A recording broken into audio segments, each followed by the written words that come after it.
NCAP. O nasa kamera ang pera, aray.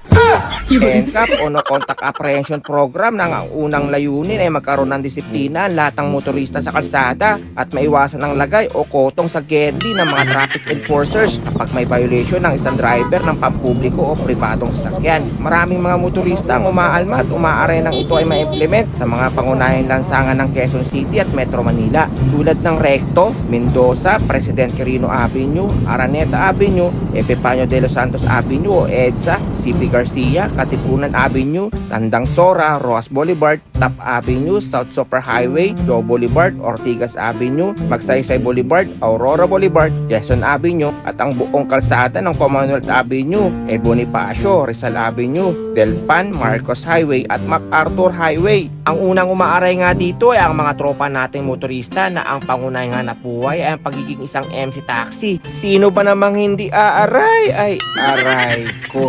Pinaghirapan